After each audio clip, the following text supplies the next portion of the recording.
Bom, agora então a mesa sobre professores, arquitetos professores, a gente vai juntar com a dos autônomos, tá?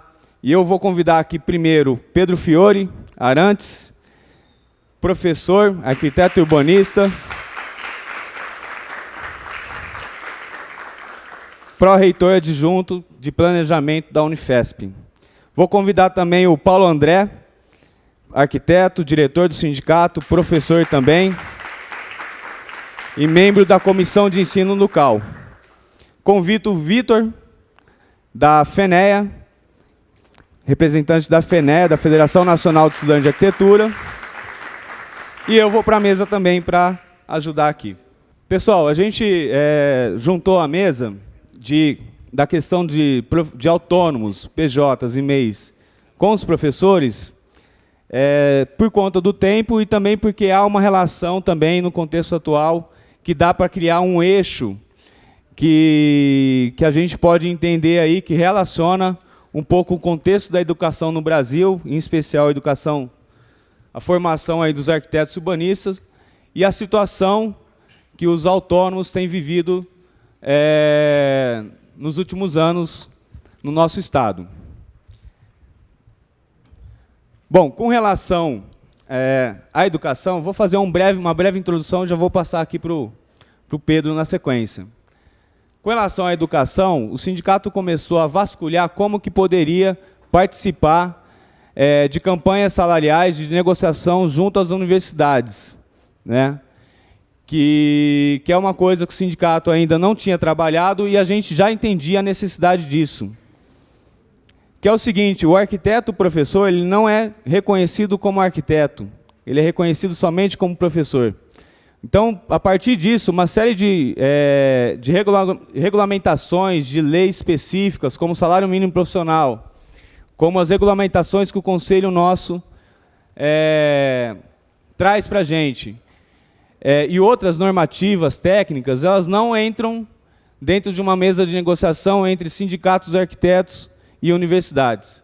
Na verdade, a universidade ela tem como atividade fim o ensino, né, o que ela oferece à sociedade é um produto, é o ensino, é a formação, e o sindicato, como sendo o sindicato dos arquitetos, ele atua mais nas atividades fins que são relativas à nossa profissão de projetar, de construir, enfim, de trabalhar na produção urbana como um todo.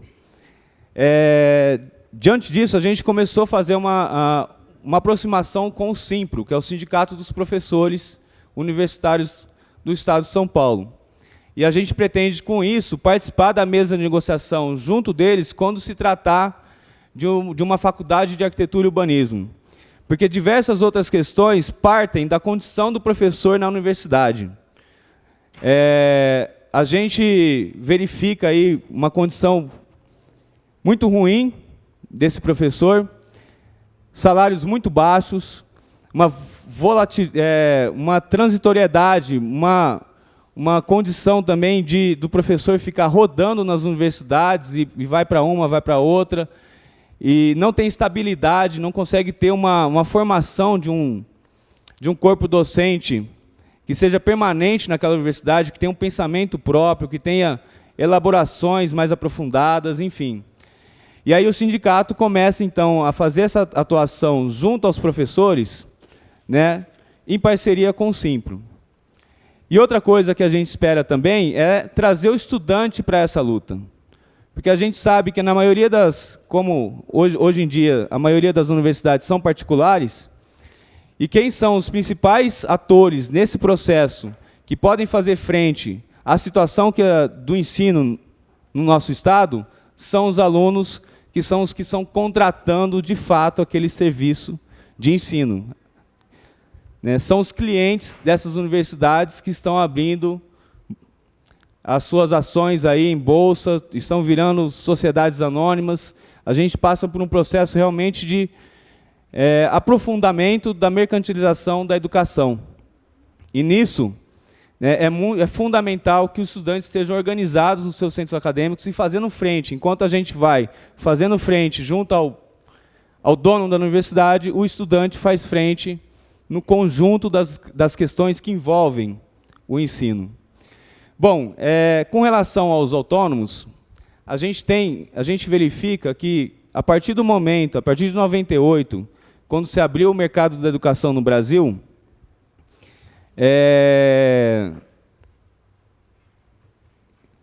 a gente percebeu que, na verdade, assim, toda a estrutura que foi possibilitada para se formar mais arquitetos, o mercado não estava preparado para isso. Nem o mercado, nem a sociedade. Não haviam, de fato, não haviam vagas para tantos arquitetos que se formaram a partir de 2003. Então, de 98, mais 5 anos, 2003. A gente tem aí, em torno de 75% dos arquitetos atualmente se formaram a partir de 2003. 25% se formaram antes de 2003. Né? E, nesse momento, os arquitetos entram num mercado fragmentado, precarizado. Um mercado que de fato, não conseguia acolher e levar todo o serviço de arquitetura e urbanismo que poderia ser destinado ao conjunto da sociedade. Então, paralelo à mercantilização da educação, à abertura do mercado da educação, existia um processo de fragmentação do trabalho, de terceirizações, de precarização, de perdas de direitos trabalhistas, que foi culminar numa condição que a gente vive hoje de muitos arquitetos subempregados, né, e sendo obrigados a abrir MEIs ou a trabalhar com prestação de serviço, que fica, na verdade, escondendo, mascarando uma relação de submissão, uma relação de emprego, e que a gente vive, então, tanto na área da educação, que a gente espera aí, parece que são mais 20, depois o Paulo vai poder falar um pouco mais. Talvez ano que vem a gente tenha 100 universidades, 97 universidades, faculdades de arquitetura no estado de São Paulo, e o mercado do trabalho do arquiteto, quando eu falo mercado, eu não falo só mercado privado, mas o mercado de trabalho público também, que o arquiteto pode participar, ele não tem acompanhado esse processo, né? Ele não tem conseguido inserir os arquitetos dentro levar o serviço de arquitetura e urbanismo para o conjunto da sociedade. Então, existe aí uma linha que a gente consegue identificar, né, que é um processo maior que a gente está passando.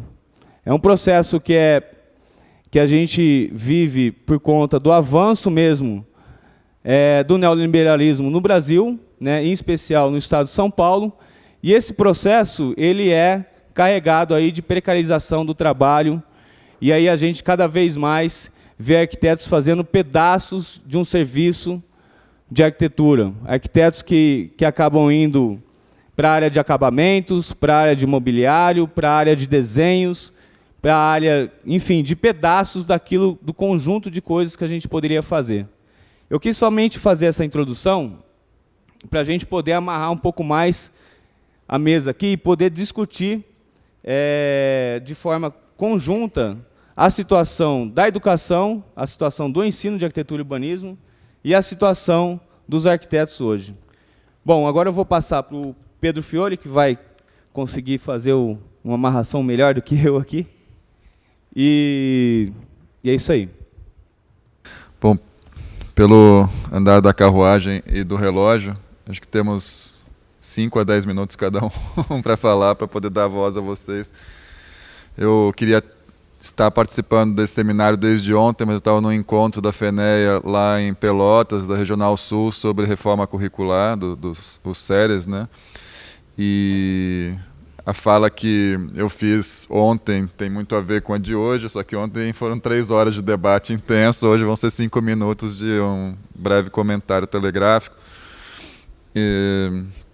Então não vou me alongar muito mais. Eu queria... mas controle meu tempo, porque se também deixar eu falar, eu vou longe. Existem várias relações que um sindicato dos arquitetos pode fazer em relação ao problema do ensino da arquitetura, né? Uma delas é que o Maurício estava comentando, que é tratar especificamente da questão da sindicalização desses professores, né? sendo que tem uma particularidade entre os que estão no ensino público e no privado, né? E esse reconhecimento do pertencimento a uma dupla categoria. O meu orgulho também está no Sindicato dos Professores, né? Ele não é o Simpra, é o sindicato da Universidade Federal, mas também me sinto participando do Sindicato dos Arquitetos, mas ainda não sei exatamente como entendo essa dupla posição de estar em dois sindicatos. Quer dizer, em geral, as categorias constroem sua identidade a partir de um único sindicato. Eu acho que é um desafio para vocês realmente pensar o que é esse profissional arquiteto-professor e a qual categoria ele se reporta. Eu fui diretor sindical, né, no Sindicato dos Professores, né, e hoje vejo a minha militância um pouco mais lá do que no SASP. Eu gostaria de entender como é que o SASP faz esse diálogo com o Sindicato dos Professores, como também deve fazer com o Sindicato dos Servidores Públicos. Então, acho que tem um papel de mediação, de aliança, de cooperação de sindicatos afins, que é muito importante. Eu queria tratar um pouco mais aqui da relação entre currículo, formação do arquiteto e, para não usar a palavra mercado de trabalho, porque dá uma ideia de mercantilização do trabalho, mas de contextos, de espaços de atuação profissional, né? Isso porque ontem, no nosso longo debate, né, avançamos muito na discussão do que pode ser um novo currículo de arquitetura. Até retorno a provocação ao Vitor, que no último debate que a gente participou junto, eu falei, bom, mas e a FENEA? Qual é o projeto da FENEA de escola de arquitetura? O que vocês têm um projeto curricular ou a gente vai continuar, de algum modo, refém dos currículos que as escolas já têm, que mantêm de uma forma bastante corporativista e das diretrizes do MEC, enfim, e ainda agora com a novidade do CAL também ser um agente importante na definição de currículos. Mas o currículo sempre está olhando para onde vai o estudante depois de formado, quer dizer, ele vai trabalhar onde? Né? Quer dizer, se a formação não corresponder a um espaço de trabalho, eu apresentei a nossa proposta lá, depois de questões ligadas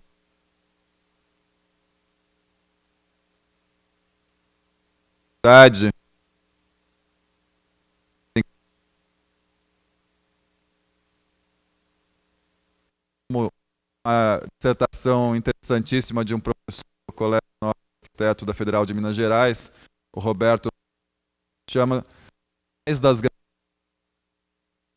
evidentemente, duplo sentido de um modelo fragmentado de grades curriculares e né? E ele faz uma proposta de que sistema tem uma toda que é muito própria, né? Que as diretrizes que hoje o MEC fornece para a arquitetura, inclusive incentiva, são cada vez mais abertas, propõem interdisciplinaridade, propõem currículos de um novo modelo. Na verdade, muitas vezes se pensa que o MEC é esse algoz altamente disciplinador, que o MEC é um algoz disciplinador dos cursos, quando na verdade nós temos uma enorme flexibilização das opções curriculares que não está sendo aproveitada, né?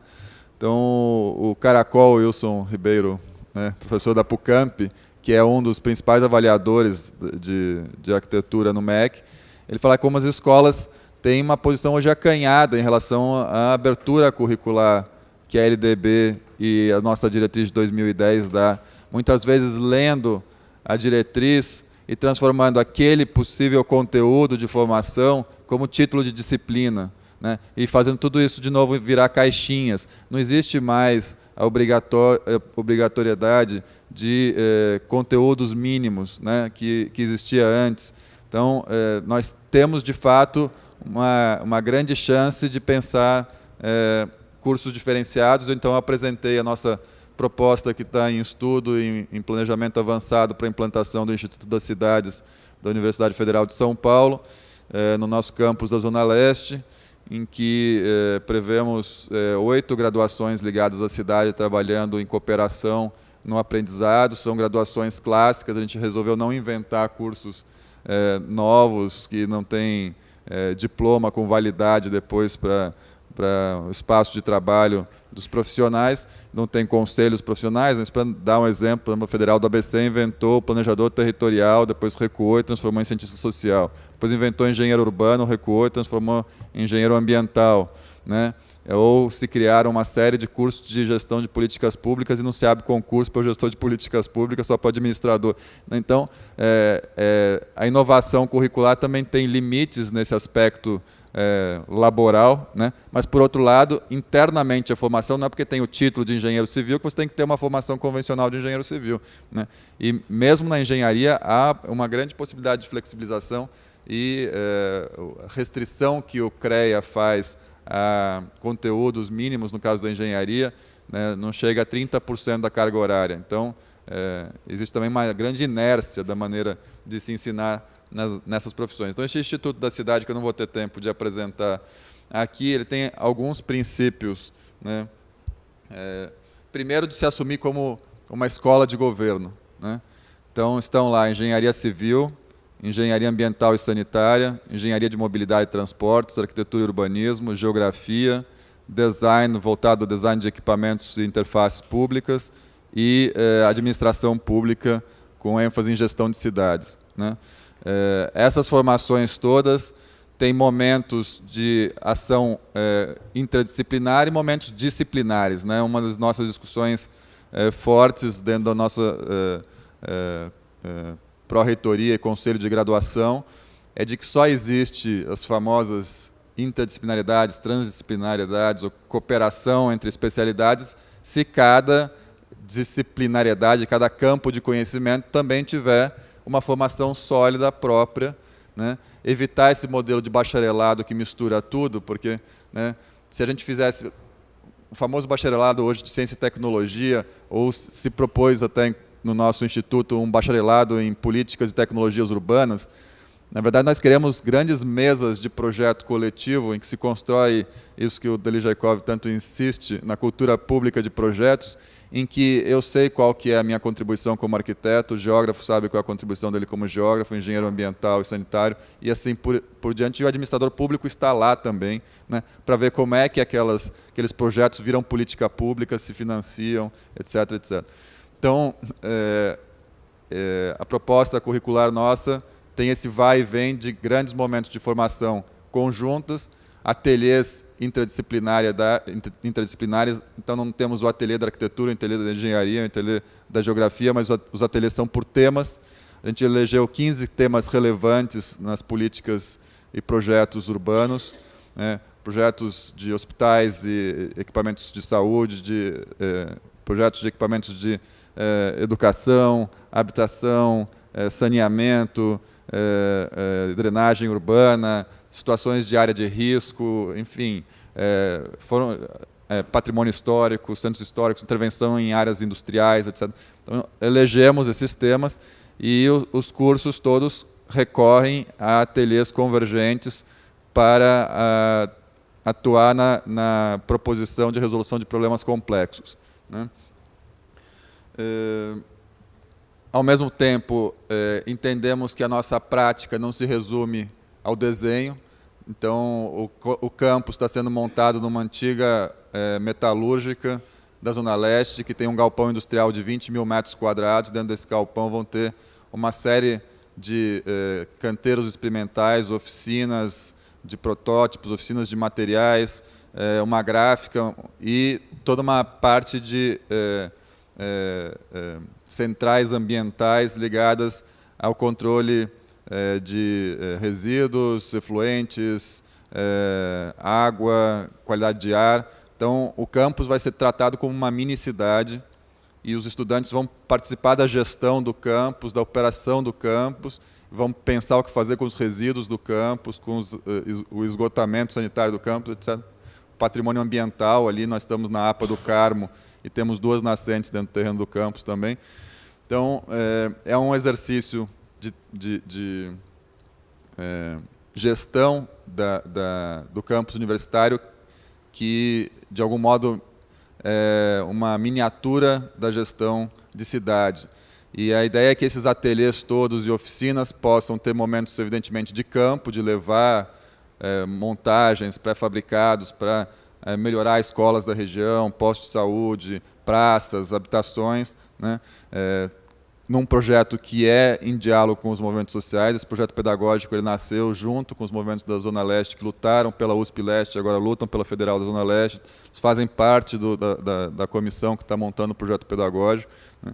E que, ao fim de cada semestre, a gente tenha grandes plenárias de definição de políticas públicas, orçamento participativo, em que a gente simularia a aprovação dos projetos que são desenvolvidos ao longo do semestre ou do ano, né?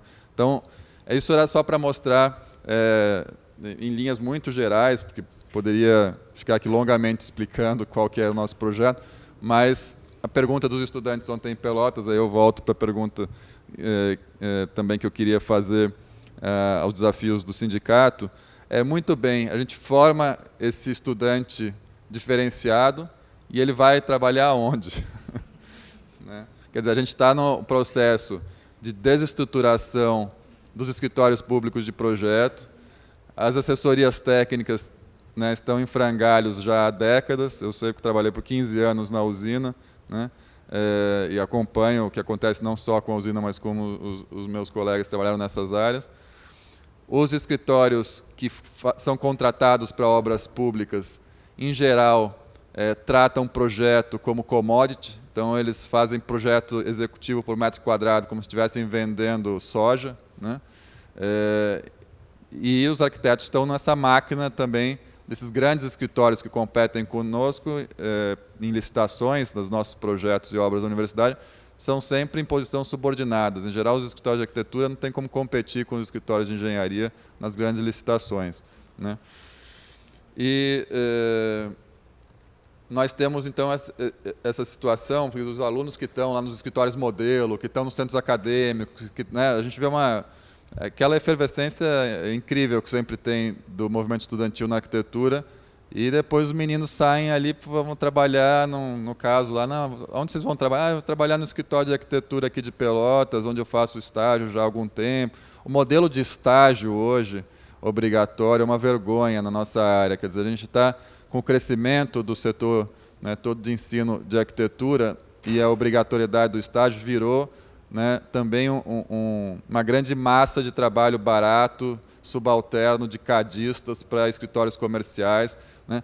E uma das coisas que a gente está discutindo também no nosso projeto pedagógico do Instituto é que o estágio obrigatório pode e deve ser em locais de forte aprendizado, dentro da extensão, do escritório modelo, dentro de órgãos públicos que têm convênios específicos, né? Dependendo do órgão público também o estudante é maltratado, né? A gente sabe como é que... Então, que a gente tenha parcerias muito fortes para saber onde nós estamos colocando nossos estudantes para fazer estágio, de uma forma bastante planejada e acompanhada, né? Então, nós entramos num ciclo perverso que a degradação do nosso ambiente de trabalho, hoje a perda de importância do arquiteto na tomada de decisões sobre o rumo do desenvolvimento do país, das cidades. Nós não apitamos mais nada, né? Não apitamos quem vai ser o ministro da cidade, a estrutura do próprio ministério.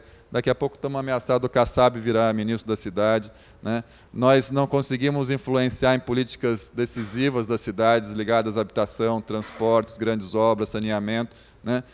De fato, há um encolhimento da nossa participação no debate público. A gente tem que se organizar para reverter isso. O CAL é um grande avanço para isso, né, a retomada de um sindicato ativo também, a FNA, todas as nossas entidades, né, que os IABs deixem de ser apenas esse clube de chá dos arquitetos de elite, para que eles possam continuar fazendo uma disputa no campo cultural, em que é importante, e que nós recobremos uma relevância profissional e condições de trabalho também, de remuneração, de carreiras, para que os nossos estudantes possam sair de universidades que façam suas reformas curriculares. Hoje nós temos, né, 2 milhões de estudantes no Brasil na rede pública, né, entre federais, estaduais e municipais, né. A nossa rede de universidades federais, somando hoje 63 universidades federais, é a maior rede pública de universidades gratuita do mundo, né. E nós temos que entender esse patrimônio que nós temos, né, e onde estão indo aí também o setor de ensino do CAU e o censo do CAU, para onde estão indo esses alunos que se formam, nas privadas, nas públicas, né? Porque o currículo tem que permanentemente saber tanto o perfil do egresso, mas para onde ele está indo e manter uma relação viva, crítica, mas ao mesmo tempo informada do destino dos seus estudantes, porque também fazer projetos de novos currículos sem que eles resultem em espaços profissionais efetivos pode até ser uma situação perversa, né? Você ensina o estudante a ser crítico, a pensar, a ser autônomo, né? A gente está pensando um currículo com grande parte de horas por eletivas, o estudante vai construindo a sua autonomia até o final, né? E de repente ele sai e ele é posto num mundo em que não há espaço para aquele sujeito. Enfim, hoje as universidades como um todo influem pouquíssimo na tomada de decisões estratégicas do país, né? Elas já foram muito mais relevantes, se a gente for pensar nos anos 40, 50, 60, para a formação das elites intelectuais, políticas, científicas do país. Hoje as grandes tomadas são decididas por agentes privados, por acordos políticos, e nós perdemos aí a capacidade da universidade influenciar. E nós temos, paradoxalmente, um momento de expansão vertiginosa do ensino superior, público e privado no Brasil, mas uma expansão sem capacidade de relevância. A gente está expandindo e se tornando cada vez mais irrelevante. Isso é um paradoxo que a gente tem que rapidamente conseguir superar. Então, vamos expandir, mas vamos começar a voltar a disputar os espaços de decisão do país, né? Isso, né, do ponto de vista do ensino privado, ainda é mais perverso. Como disse o Maurílio, que a gente saiu da fase do simples ensino mercadoria para as, hoje, universidades vinculadas ao capital financeiro internacional, com ações na Bolsa, ao que o Marx chamou de capital fictício, né? Então, nós temos hoje uma espécie de ensino fictício também, né? Que vende diplomas ocos, a gente não sabe exatamente para que servem esses diplomas, eventualmente para uma pequena elevação salarial dessa pessoa na hora de entrar num famigerado mercado cada vez mais competitivo, né? Mas do ensino mercadoria nós estamos no ensino fictício, na era do capital fictício, né? Então temos que pensar um pouco. Eu queria só encerrar, sempre que eu venho falar na Belas Artes, né, lembrar da história da Escola de Arquitetura da Belas Artes, do Laboratório de Habitação, né, da Belas Artes, que foi uma experiência fantástica de ensino crítico e com grande ênfase na extensão, que não deveria se chamar extensão universitária, né. Outro dia o Sérgio Ferro estava fazendo um debate na USP e os estudantes falavam na extensão, porque a importância da extensão, o Sérgio Ferro, alguém pode me explicar o que é extensão universitária, porque isso não era coisa do meu tempo, não sei o que é extensão universitária. E aí os estudantes começaram, não, extensão é quando o conhecimento da universidade vai até a sociedade, vê o mundo real, aprende com ele também, tenta construir algo novo e testa a validade de várias das coisas que estão sendo pensadas na universidade e, ao mesmo tempo, traz informações novas para a pesquisa, para o ensino. Não, mas o Sérgio Ferro respondeu, para mim isso não é extensão, isso é o coração do ensino, né? E aí depois a gente brincou que deveria trocar o prefixo ex por in. Então a extensão vira intenção, né, de ensino. Então, isso é também uma vocação importante, e aqui o Laboratório de Habitação da Belas Artes foi um grande modelo, que depois se espalhou pelo Brasil todo, de vocação extensionista ou intencionista do nosso curso de arquitetura. Infelizmente, vocês sabem que isso resultou numa grande greve, na demissão em massa dos professores, né, em 84, se eu não me engano, né? Oi? 86? Né?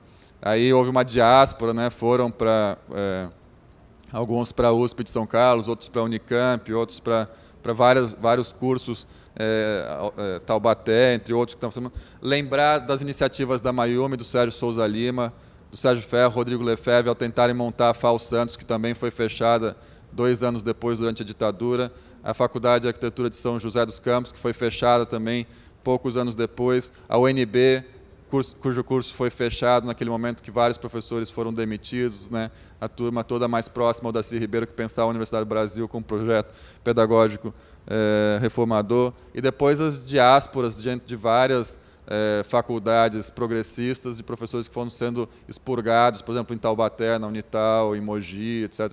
Então, precisa lembrar que existe uma história do ensino crítico de arquitetura e que a gente precisa recorrentemente contar, e evidentemente não tenho tempo aqui para falar muito sobre isso, mas sugiro que a gente faça depois um ciclo de debates para que essas histórias possam ser lembradas.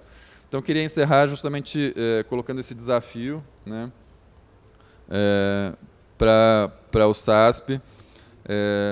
Se o SASP não está diretamente debatendo currículo, né, nós temos outros espaços, outras instâncias, o CAL é um espaço importante para isso, a ABEA é um lugar fundamental disso, a FENEA, todas as articulações, e evidentemente que o SASP também tem que dar as suas opiniões sobre o currículo, mas o papel fundamental que eu entendo do SASP e dos sindicatos em relação ao currículo afinal, formamos estudantes para trabalhar onde, em que contextos, com quais carreiras, com qual reconhecimento social, com qual capacidade de organização como classe, né? Então, esse vai e vem entre o mundo do trabalho e o mundo do ensino é fundamental, porque um tem que alimentar positivamente o outro. No momento que a gente está com esse esgarçamento, essa dilaceração dos nossos espaços de trabalho, os currículos também estão cada vez mais um lixo, porque a gente está formando nas grande parte das nossas universidades estudantes para serem, depois de estagiários, continuarem como cadistas mal remunerados, em trabalhos subalternos, vendedores de lojas de material de construção, ou que fazem layouts para cozinhas na Telha Norte, ou que atendem e fazem decoração para Etna e coisas, né? Então a gente tem que entender a que ponto, né, chegou a nossa profissão, enquanto encolhe-se cada vez mais o papel do arquiteto público, né, que está lá tomando decisões estratégicas da gestão, está numa condição fragilizada, mal remunerada, subalterna ao sabor dos mandos e desmandos eleitorais, né, e nos grandes escritórios de projeto, né, sob coordenação de equipes, sócios, em geral engenheiros, que tratam projeto como commodity.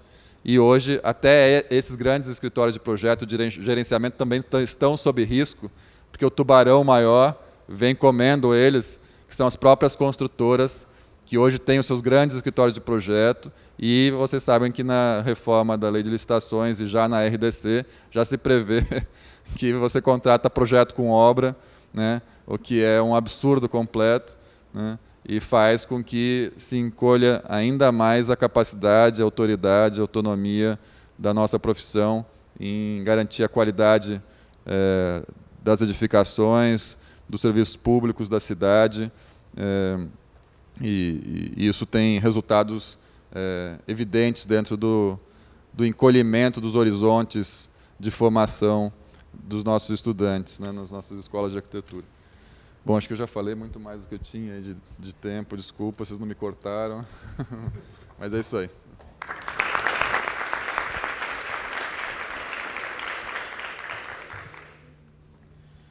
Bom, vocês estão ouvindo? Boa tarde primeiro a todo mundo. Eu aceito a provocação do Pedro, mas digo que eu acho que eu vou trazer menos respostas até que você a essa questão. Mas eu vejo hoje no movimento estudantil essa é a provocação essencial que a gente está se fazendo, assim, né, de tentar propor coisas novas, mas a gente está no momento de entender o que é isso, o que está acontecendo. E a minha exposição aqui vai ser um pouco nesse sentido. Eu vou tentar, eu acho que até coube bem ao espaço da mesa, porque eu vou fazer um pouco falar um pouco sobre essa ponte de um âmbito da educação para o outro. Eu vou pedir desculpa para vocês, mas eu vou, em grande medida, ler. Eu preparei a minha fala, até pela necessidade que eu tenho de controlar o tempo, eu tenho o problema de falar demais, então eu vou me ater ao que está aqui e vou fazendo algumas intervenções. Eu vou trazer aqui algumas contribuições sobre a reflexão do trabalho do arquiteto urbanista que estão acontecendo hoje no movimento estudantil de arquitetura, e vou apresentar os resultados parciais de uma pesquisa que a FENEA está realizando com estudantes de arquitetura e urbanismo, sobre os estágios. A ideia é traçar um diagnóstico dos estágios, das condições de trabalho, de remuneração, de aprendizado nos estágios no país todo. Então, a minha fala vai ter esses dois momentos. Primeiro eu vou expor alguma coisa, tentar reduzir, porque muito já foi falado, e no segundo momento eu vou apresentar... já está aí. No segundo momento eu vou apresentar sobre os estágios.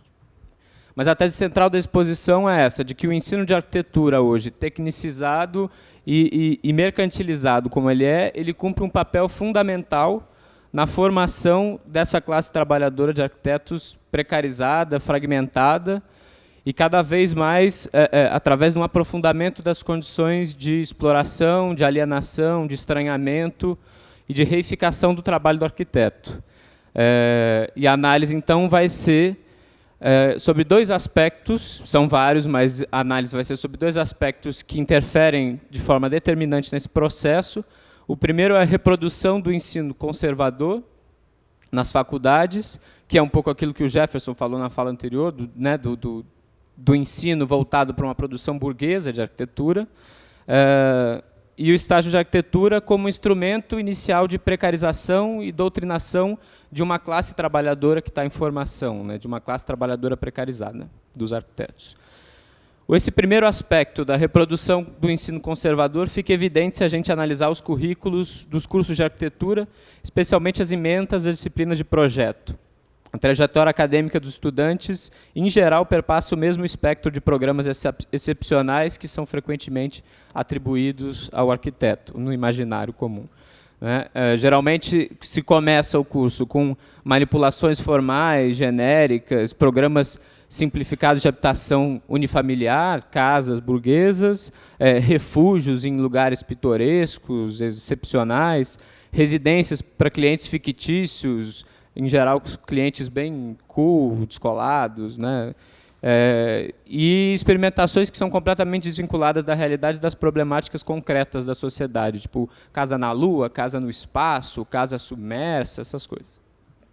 Depois vai se passando por uma gradativa complexificação dos programas. Os edifícios residenciais e mistos de classe média alta, os centros comerciais, os shoppings, as escolas, os hospitais, que, via de regra, não tem nenhum debate de fundo sobre a função social desses equipamentos, nenhuma problematização, até os programas mais complexos e espetaculares, como clubes, centros esportivos, estádios, aeroportos.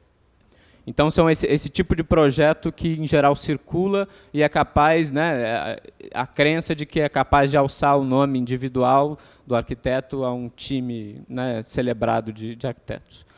No caso dos projetos urbanos, essa reprodução conservadora se dá também, não é diferente. Começa com os projetos urbanos de loteamento, em geral em áreas periféricas ou áreas de expansão imobiliária, e vai até intervenções sempre muito arbitrárias e tecnocráticas na cidade consolidada, geralmente pautadas a partir de uma leitura extremamente individualizada sobre a cidade, que essa leitura individualizada ela é sempre estimulada ao longo do curso da Faculdade de Arquitetura. As análises do espaço urbano, as análises em geral, partem sempre do estudante, do arquiteto, que olha para a cidade, lê a cidade, interpreta a cidade e dá a resposta para os problemas da cidade, tudo dentro da cabeça dele mesmo. Isso a gente sistematicamente opera dessa maneira dentro da faculdade. Em geral, os problemas da habitação popular, de mobilidade urbana, de segregação espacial, são alvos muito pouco frequentes nas cadeiras de projeto. Projeto de habitação de interesse social, se há, ou é eletiva, ou é só uma disciplina de projeto como qualquer outro, mas que tem o diferencial de trabalhar com dimensões mínimas. Experiência de participação popular, então, nem se fala, porque não tem tempo para isso na academia. A gente tem que ensinar o máximo de programas, não pode ficar perdendo tempo com essas coisas. Os debates também sobre a ação dos projetos do arquiteto na cidade, como encarecimento do solo, remoções, gentrificação, eles não são bem-vindos nos ateliês. O ateliê, dizem para a gente, é o espaço de fazer projeto e não de ficar debatendo essas outras coisas aí, que não tem diretamente a ver com o trabalho do arquiteto, porque o papel do arquiteto é fazer o melhor projeto.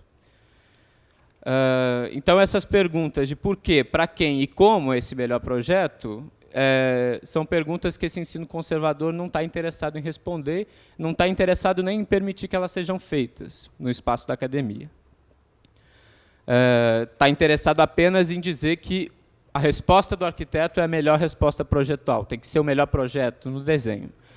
E aí essa questão do desenho, da representação, ela toma um corpo também imenso, uma importância imensa na academia, e as reformas curriculares elas vão começar a perseguir esse tema da atualização das técnicas de representação, né, que são inovadas e surgem novas ferramentas o tempo todo, de forma cada vez mais rápida, e aí parece que as atualizações curriculares e as mudanças do curso têm que seguir esse padrão, assim, porque se é o que a gente tem que fazer é fazer projeto e responder no desenho, então vamos seguir essa dinâmica aqui.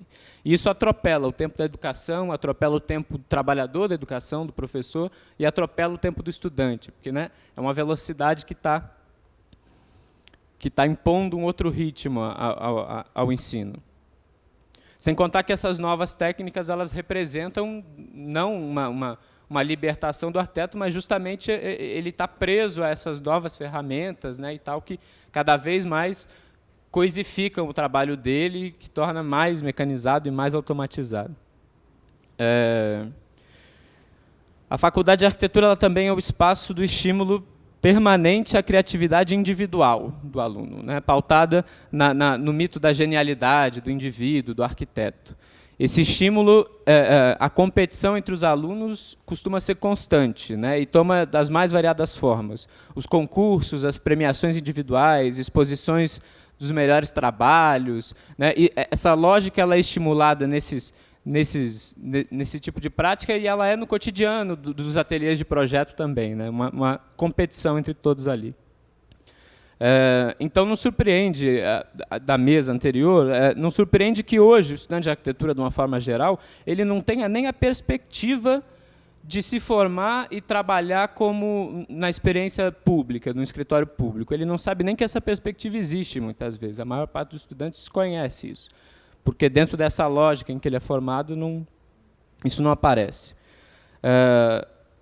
Então, o que a gente pode esperar de um profissional que é formado dessa forma hoje, né, nesses processos, especialmente com essa nova estruturação produtiva do capital, a precarização como regra do mundo do trabalho? O arquiteto se torna um profissional alienado, individualizado, que trabalha em fragmentos cada vez menores da produção, com alta qualificação do ponto de vista da técnica, para operar o maquinário informacional que ele precisa operar, e que foi submetido a 5 anos, pelo menos, de operações ideológicas no ensino superior, que fazem ele acreditar que, se ele se empenhar bastante, trabalhar bastante, conseguir fazer um bom projeto, um bom desenho, ele vai conseguir resolver os problemas da sociedade e ele vai ser recompensado por isso, né?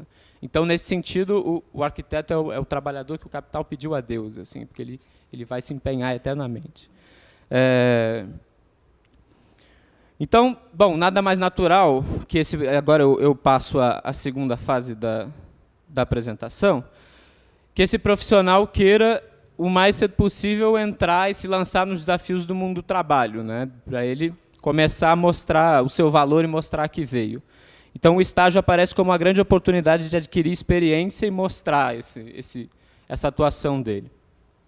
Então, a grande maioria dos estudantes vai começar essa corrida pelo estágio desde cedo, alguns desde o primeiro e segundo período. Eu passo com isso aqui, né?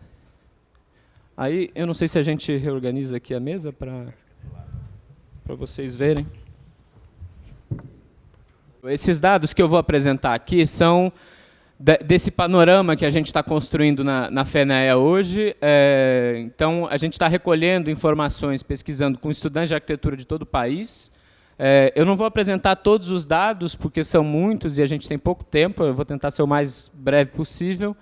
A gente já tem, os resultados aí são em torno de 750 respostas em todos os estados do Brasil.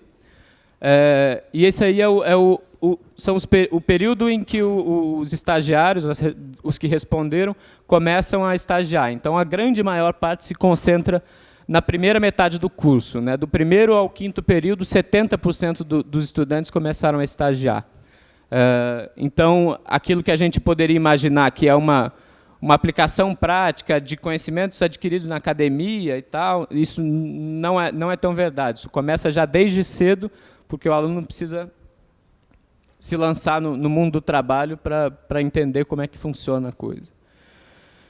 E aí, um pouco de como é a carga horária desse estagiário, né? É óbvio que, tendo aquela cabeça formada pelo ensino conservador, ele vai sempre se empenhar no estágio, querer mostrar esse seu valor, e aí ele vai se submeter às condições que tiverem, que oferecerem para ele de trabalhar. Então, a maior parte dos estagiários trabalham em períodos de 20 horas, mas muitos também trabalham 30, 40 ou mais de 40 horas, o que dificulta bastante, entendendo que o estudante já tem um longo período do dia na academia, e muitos reclamam, eu não sei se já está na sequência aqui, né? Apesar da concentração ser ali em 20 horas, a maior concentração, muitos reclamam, né, de que as tarefas cumpridas não são possíveis de serem realizadas em 6 horas, fazendo com que você tenha que ficar mais e não receba remuneração. Ou então os escritórios eles pagam muito menos para 20 horas e mais para 30. Então o estudante vai buscar 30 horas para poder ganhar um pouco mais. Precisa trabalhar nos fins de semana, fora do horário de estágio, cumprir os prazos. A carga horária é muito alta, me exigem que trabalhe até tarde, e chegam a ligar domingo, 10 horas da manhã, para fazer coisas para a empresa, né? Isso são depoimentos de alguns dos estudantes, né? Eu trouxe alguns aqui que são interessantes. Muitas vezes fico além do horário para terminar as tarefas, atrasando no horário das aulas, outras vezes tenho que chegar mais cedo para preparar o material. Então, a quantidade de trabalho extra não remunerado, que não aparece ali nas 20, 30, 40 horas, é muito grande. Mais da metade já levou o trabalho do estágio para terminar em casa, no fim de semana, ou à noite, ou virar à noite. Eu, inclusive, já fiz isso. Não poucas vezes. Mais da metade também avalia que esse tempo do estágio prejudica a vida acadêmica, prejudica a vida pessoal, social, né? E aí, deixo de me dedicar aos estudos, porque preciso ficar mais tempo no estágio, porque fico no escritório muito tempo, quando chego em casa não consigo fazer os trabalhos e tal. Prejudica levar 1 hora para chegar no estágio e 1 hora para voltar para casa. Então, a cidade também interfere profundamente nesse processo. Normalmente, eu já gastaria um dia inteiro fazendo os trabalhos da faculdade, que é um tarefismo total.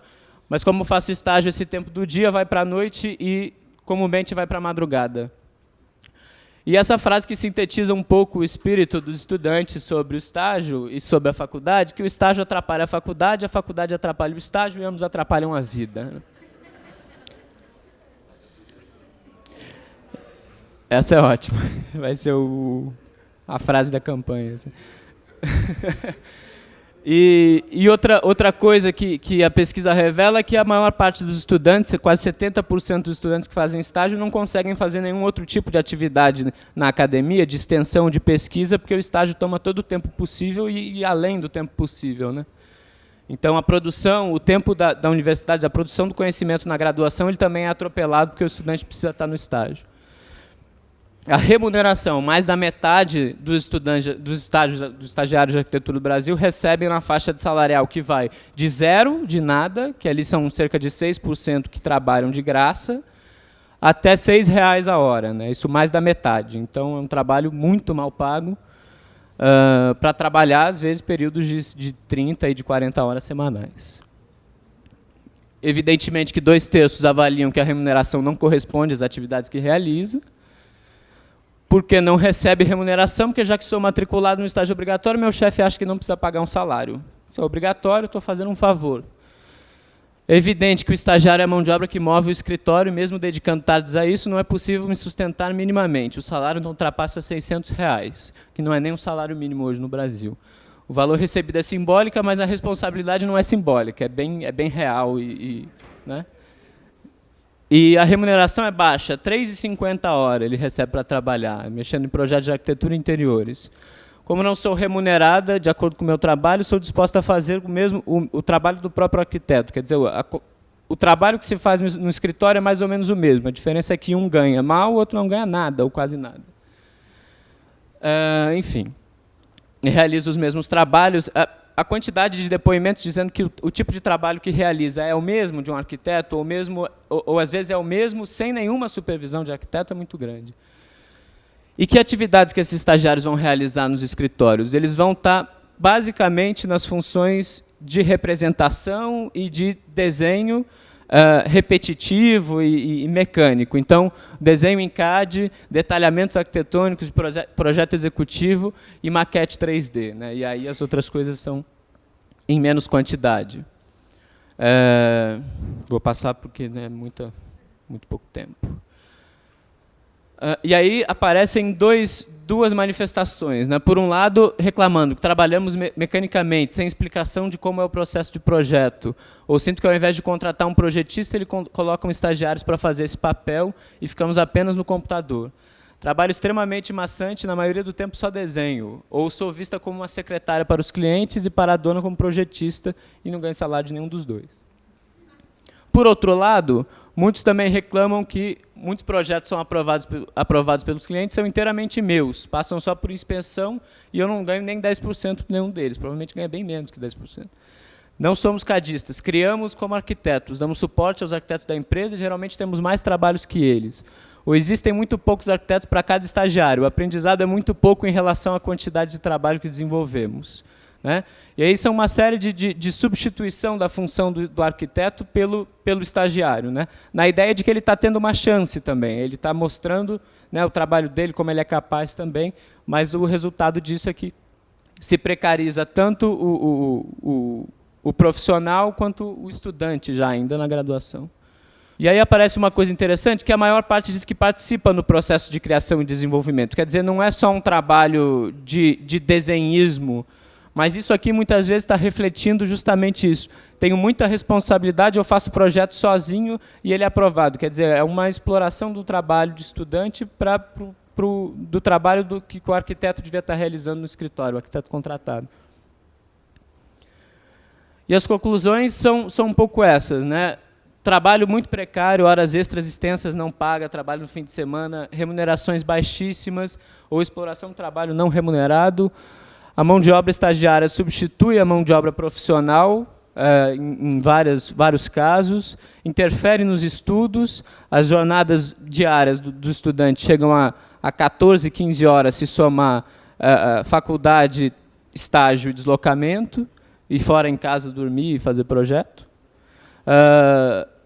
E sem contar essa necessidade do novo perfil do estudante, que muitas vezes são pais, são mães, são jovens trabalhadores que precisam se sustentar e não vão conseguir sustentar com R$600, com o valor pago pelo estágio, mas que também estão incluídos aí.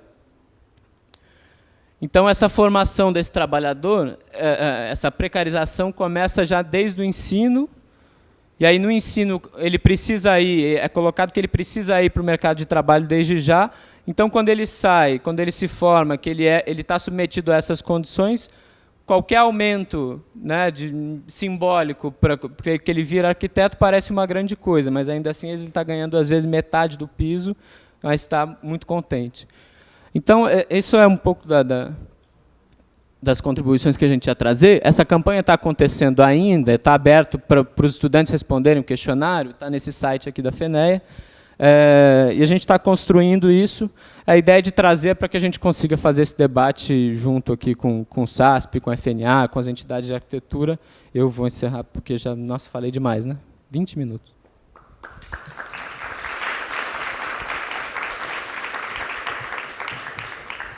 Pessoal, dado o horário, eu vou pedir aqui para o Paulo ser bem rápido. Infelizmente, a gente não vai poder abrir para o debate. A gente está encerrando aqui, o equipamento de som vai ser desligado daqui a pouco. Mas a gente garante que vamos continuar trabalhando com essas questões nas comissões. Então, no mês que vem, já tem reunião das comissões. E aí todos são convidados também a participar dessas comissões e aprofundar mais as questões que estão sendo levantadas aqui. Tudo bem? Bom, como nós vamos levar as dúvidas para o café, eu vou ser bem rápido mesmo, para não atrapalhar o processo, mas seria uma discussão enorme para a gente tratar. Eu acho que tem que trazer esse assunto, aí, o SASP trazer esse assunto para que a gente possa amadurecer. Eu acho que Nossa, já acabou? O Pedro tem uma contribuição enorme com grande parte do que a Comissão de Ensino e Formação do CAL tem discutido como soluções, né? Quais as soluções que nós vamos dar para os problemas que nós temos encontrados. E eu vi hoje aqui uma série de propostas que são extremamente de encontro com aquilo que a gente necessita e que pode ser muito mais contribuído com o conteúdo que ele tem para passar. Em relação à situação de hoje, é extremamente crítica. Nós estamos no estado de São Paulo com 91 cursos de arquitetura e urbanismo.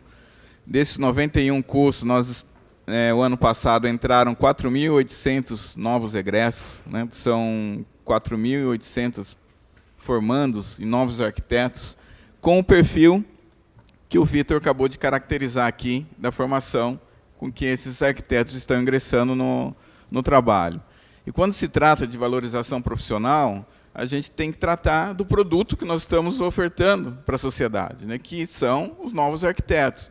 O Maurílio colocou um dado, ao qual, de 2003 para cá, 75% dos arquitetos ativos que estão registrados no CICAL, no estado de São Paulo, formaram recentemente. Com esse quadro que nós temos agora, né, de 3.600 horas aulas, sendo 3.600 horas aulas, incluindo muitas instituições, esses estágios nesse formato, né, que está aqui, muitas horas complementares, muitos cursos em EAD, e esse formato, né, de realmente conseguir trazer um profissional para atender o que nós, com muito custo, conseguimos garantir em lei, que são as atribuições profissionais, né, que estão estabelecidas na legislação federal e dentro da Resolução 21, ao qual o Conselho tem o papel de dar o registro a esses formandos, que tem uma enorme lista de atribuições e que, durante os 5 anos de curso, não adquiriram esse conhecimento básico para exercer na sociedade, na atividade profissional, esse conhecimento. Então, é um desafio enorme que nós temos, é um processo de conciliação entre o Conselho, entre o sindicato, entre as instituições todas que estão discutindo esse processo. A questão da discussão do currículo é fundamental, não dá para a gente valorizar a profissão com o currículo da forma que ele está hoje, né, com essas caixinhas que vem há anos acontecendo, e há anos não, a cada ano ficando pior, a cada ano restringindo menos a participação da FENEA, dos estudantes, nesse debate para a valorização, porque vocês são futuros profissionais. Então, esses futuros profissionais, para serem valorizados, depende muito da luta dos estudantes de valorizar essa classe que vai ser formada. Então, apoderar-se desse conhecimento de como que é o processo, quando ele falou que são 2.800.000 dentro da área pública, nós temos uma instituição no Brasil, uma instituição com 1,5 milhão de estudantes. Então, o caminho que nós estamos adotando hoje, né, a Croton em Anhanguera, né, que se formaram um grupo estrangeiro, detém 1,5 milhão de estudantes nesse país, ou seja, quase 50% de todos os estudantes que hoje estão na instituição pública.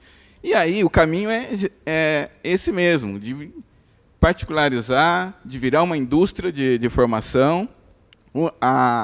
O currículo de ensino se torna simplesmente um processo de aquisição de diplomas, né? E a nossa valorização profissional, a sociedade toda, todo esse processo que a gente precisa alterar e mudar, ainda em decadência cada vez maior. Então, se nós agora, nesse momento, não tomarmos pé dessa situação e começarmos a reverter esse processo, nós vamos ser engolidos pelo processo econômico que está vindo aí, onde o dono do Pão de Açúcar está comprando a maioria das ações da educação, porque o ensino virou o melhor negócio do que vender alimentos, né? Então, nós estamos numa situação completamente dificultosa, né? E a nossa sociedade é refém, né, da situação que nós estamos aqui.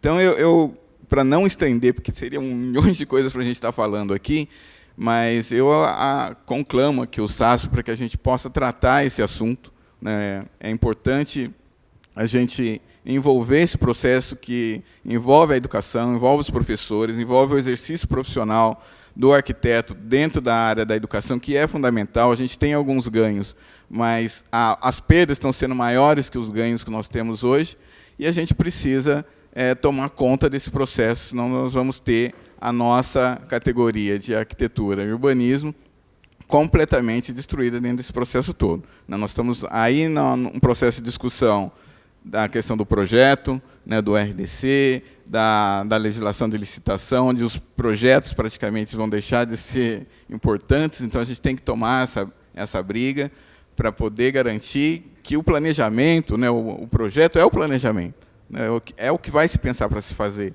E hoje isso está se tornando cada vez menos importante dentro do processo. Então, eu acho que não dá para a gente resolver isso aqui em 5 minutos. Então, eu acredito que parabenizo, né, todo esse esforço da gente ter feito esse encontro, mas que esse encontro passa a ser um start, né, para uma discussão mais ampla, uma discussão mais aprofundada desse problema, que eu acho que é um dos pontos mais fundamentais para que a gente possa ter a valorização profissional, para que a gente possa garantir que o papel do arquiteto na sociedade realmente se estabeleça, que a sociedade nos reconheça com a importância que tem, né, a função do arquiteto para a sociedade. A gente precisa aprofundar desde o processo da formação, né, que é o início de tudo que acontece, até o que nós atuamos hoje dentro desse mercado. Então, já são 6h05, né, e eu acho que cabe aí a gente levar essa discussão adiante num momento mais especial.